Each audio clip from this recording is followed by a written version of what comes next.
राजा पुरंजय की कथा विष्णु पुराण में वर्णित एक प्रेरणादायक और पौराणिक कथा है। वे इक्ष्वाकु वंश के महान और पराक्रमी राजा थे।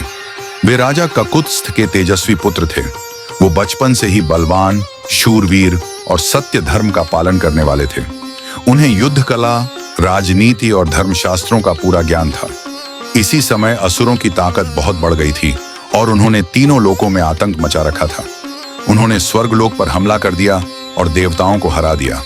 देवता असहाय होकर भगवान विष्णु की शरण में गए। भगवान विष्णु ने कहा, पृथ्वी पर इक्ष्वाकु वंश में एक ऐसा वीर राजा है जो असुरों को हरा सकता है। उसका नाम है पुरंजय। अगर तुम उससे मदद मांगो तो वह तुम्हारी रक्षा करेगा।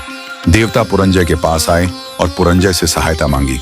पुरंजय ने कहा कि वे तभी देवताओं की सहायता करेंगे जब देवता भी युद्ध में भाग लेंगे। वे बोले, धर्म की रक्षा केवल दूसरों से उम्मीद करने से नहीं होगी, खुद को भी आगे आना होगा। पुरंजय यह देखना चाहते थे कि देवता अपने धर्म और सम्मान के लिए स्वयं भी लड़ने को तैयार हैं या नहीं। तब इंद्र ने प्रस्ताव रखा कि वे स्वयं एक बैल यानी वृषभ का रूप लेकर पुरंजय को अपनी पीठ पर बैठाकर युद्ध भूमि में ले जाएंगे। ये एक प्रतीक था कि देवता पूरी तरह उनके साथ हैं और इसी वजह से पुरंजय ने इंद्र की पीठ पर सवार होकर युद्ध किया। पुरंजय इंद्र की पीठ पर सवार होकर युद्ध भूमि में गए और उन्होंने भयानक युद्ध किया।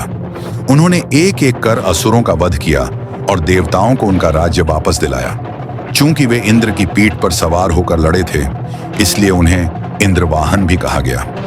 राजा पुरंजय की कथा हमें सिखाती है कि संकल्प, साहस और ईश्वर की कृपा से कोई भी कठिन कार्य संभव है।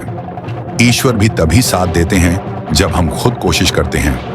अगर आपको यह कथा पसंद आई हो तो आपसे अनुरोध है कि कृपया हमारे चैनल को लाइक करें और सब्सक्राइब करना न भूलें। आपका ऐसा करने से हमें उत्साह और प्रेरणा मिलती है। धन्यवाद। जय श्री राम।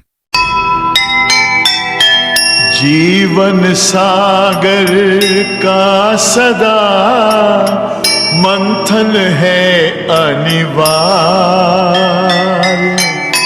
सफल वही संसार में करे कठिन जो कार्य।